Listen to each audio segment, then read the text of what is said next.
Questions being raised by some about the price of protecting the first family. Questions being raised by some about the price of protecting the first family. Questions being raised by some about the price of protecting the first family. Let's discuss now. CNN political contributor Maria Cardona, Karine Jean-Pierre, the senior advisor at MoveOn.org, and CNN political commentators PdennrdDONd and Andre Bauer. Welcome back, panel. Maria, you just heard Tom Foreman lay it out. Between the First Lady living in New York to weekends in Mar-a-Lago, the cost of protecting the first family could be epic, but that has always been the responsibility of the Secret Service. So is there anything different now?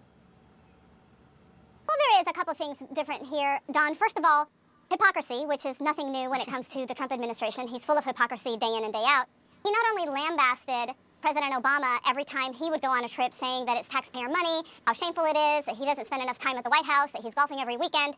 And in 2015, he gave an interview to The Hill where he said if he became president, he would rarely leave Washington, rarely leave the White House. So we now see that that is absolutely not true. The second thing I think that is a big issue, especially for Trump and his family, is the fact that he has 4 adult children that also need protection whenever they travel. And that's fine. Like you said, that is something that happens. It is what it is. We have to protect the first family, all of it, including the adult children. But when the adult children are out on business trips, making deals, closing deals, and making themselves rich while taxpayers are paying for it, that is a completely different thing. Let me bring the other panel. Panelists in here because we have a short time. Andre, the Washington Post reports that the Secret Service hotel bill for Eric Trump's trip to South America last month was nearly $100,000. Both the President Trump's grown children heading to a golf course opening in Dubai this weekend. Any concern you think the Trump family's personal business and lifestyle costing taxpayers a lot of dough? Well, you know I'm a fiscal conservative, and so yes, when I heard just a minute ago in your story that 300 people travel with the president, to me, no matter if it's a Republican or Democrat, that seems excessive to me. And somebody ought to look into ways to save money. I think the first family needs to be protected no matter who it is, and we could argue, look, Bill Clinton bills the United States government to have Secret Service on his property, which to me seems a little bit crazy. It's legal, but he's the only person to ever do it. But you could go through all of them, of the trips they took, and maybe they shouldn't have taken some of these trips. But at the end of the day, we want the most powerful leader in the world protected. But can we do it in a more prudent and responsible way? Hopefully so, and hopefully somebody within this administration will look at it and say, here's where we can save some money, because at the end of the day, the taxpayers are footing an extremely large bill. Yeah. Karine, you say this is hypocrisy? I do. I think it's complete hypocrisy. Like Maria was saying, he chastised President Obama for going on vacation, for golfing, and President Obama had fewer vacation days than his predecessor, President George W. Bush. I think for me, the thing that bothers me the most about this is the profiting off of the presidency. Mar-a-Lago, they doubled their initiation fee to $200,000, and also he actually never let go of ownership of his businesses. So his adult children are traveling, making money for the organization, so he's profiting. I want to bring in Paris now. Sorry to cut you guys short, but I want to get it all in before we have to go. Paris, what do you think? I think this is fake news. Paris, what do you think? I think this is fake news. Paris, what do you think? I think this is fake news. This is not a news story.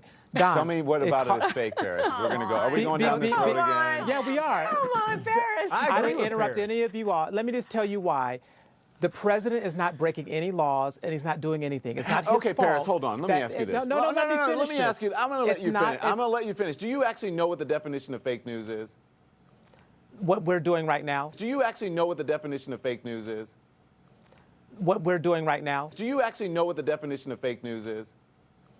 What we're doing right now? No, okay. Well, then you are part of the fake news because you are on the network and you're part of the... No. Fake news is when you... Hang on, let me explain to story. people out there watching and you what fake news is. Fake news is when you put out a story to intentionally deceive someone and you know that it is wrong. I don't know of anyone who has put out a story in the mainstream media that I can think of right now to intentionally deceive anyone. Now, people get things wrong. Sources sometimes come up empty, but no one that I know has put out anything to intentionally deceive someone. This story that we're doing right now is not to intentionally deceive anyone. We are simply talking about the cost to keep a president safe, the Secret Service cost, and what are the pros and the cons, and as Andre said, and if there are ways that we can maybe able to work on that to make it fiscally better for the American people. There's nothing fake about that. Please stop it with that stupid talking point that it is a fake news story. If you don't want to participate in the news stories on this network, then don't come on and participate. But don't call them fake because you don't agree with them. Go on. Don, this is a fake news story in my opinion. Don't call them fake because you don't agree with them. Go on. Don, this is a fake news story in my opinion because the underlying Paris, assumption thank you very much, is everyone. that... Thanks, everyone. Thanks for watching. Have a great weekend. Good night, all. Thanks, Don.